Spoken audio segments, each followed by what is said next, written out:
Welcome back. This is Your World at 10. We are on location of the CNBC TV18 CFO Awards for the year 2008. Well, what a year 2008 was. And if 2008 was difficult, 2009 is going to prove to be even more challenging. I met with a whole host of CFOs who were attending tonight's awards ceremony and asked them what they identified as the key challenges.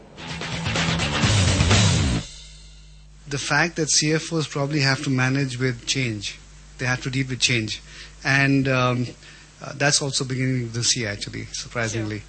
But I think the environment has changed so rapidly and so suddenly. A lot of companies were on a certain trajectory till last year. Mm-hmm. And that trajectory has suddenly changed. Almost on a dime, things have turned around.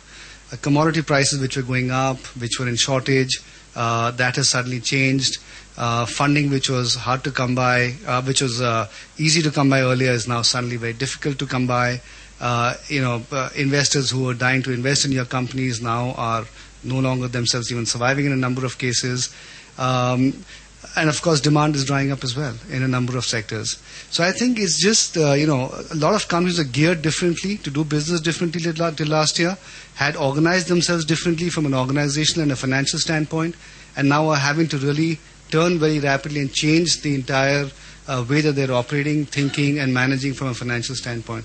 And I think how quickly companies deal with doing that is really going to determine how successful some companies are going to be. And it's no longer a question of trying to maximize on the upside. It's now a question of how do you protect the downside, and how effectively can you do that. Mr. Mistry?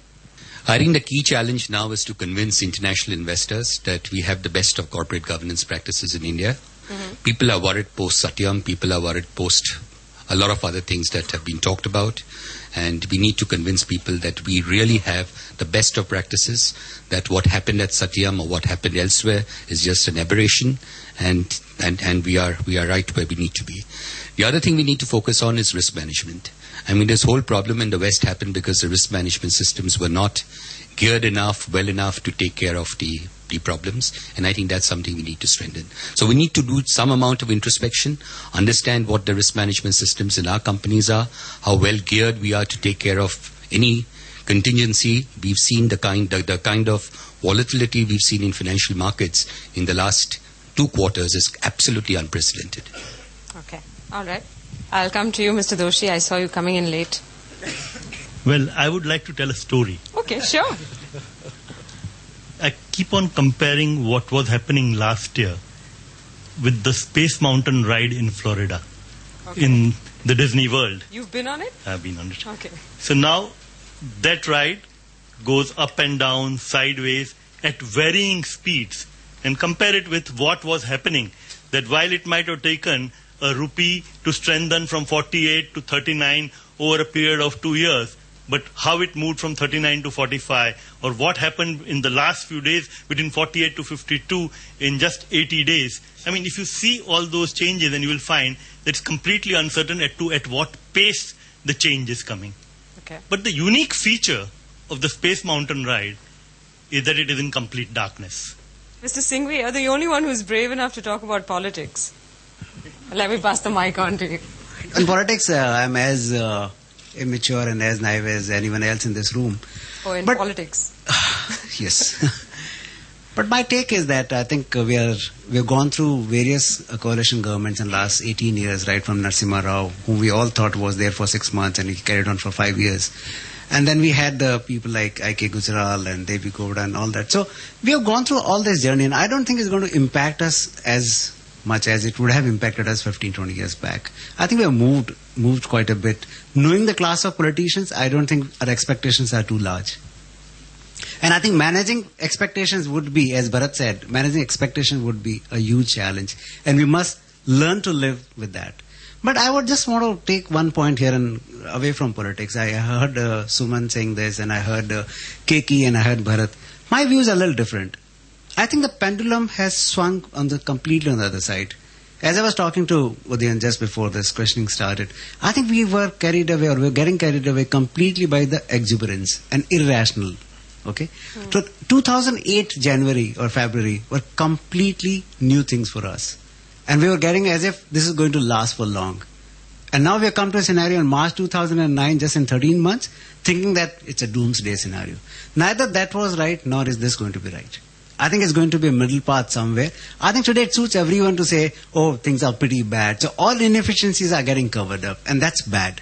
I'll come to what they call the recession-proof companies. I'll go with you first, Mr. Sundaram. It seems like they won't stop buying. When I talk to people, generally they say that, why are you very worried? Because people continue to bathe, they will wash clothes, they will drink tea. Brush their teeth. So therefore, of course, absolutely. So they say you be relaxed. Having said that, I think that one has to watch the space continuously. Mm-hmm. One thing which we have really focused on in the company is in this kind of very dynamic changing times, that the things like, annual plans and annual budgets, etc. have got very limited meaning.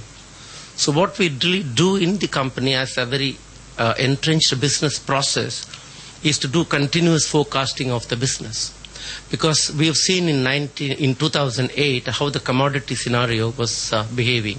Right. Whether it is crude oil, whether it is vegetable fats from our point of view. So therefore, dynamic performance management of the business, continuous forecasting of the business becomes very, very critical. So therefore, we don't sort of rest by some annual plans and things like that. It's important. Second thing is, of course, we continue to focus on cash. We have been, of course, a history of generating cash. We manage working capital tightly, manage capital expenditure. But cash and management of cash becomes very, very critical. Right. And third is, in uncertain time, you have to keep your people around you. You have to ensure that you continuously communicate within the business to see that your people understand what the economic situation is and then continuously engage with them. So therefore, their morale and confidence is always kept very high. So that, I think, is how we're really managing the situation. Thank you so much.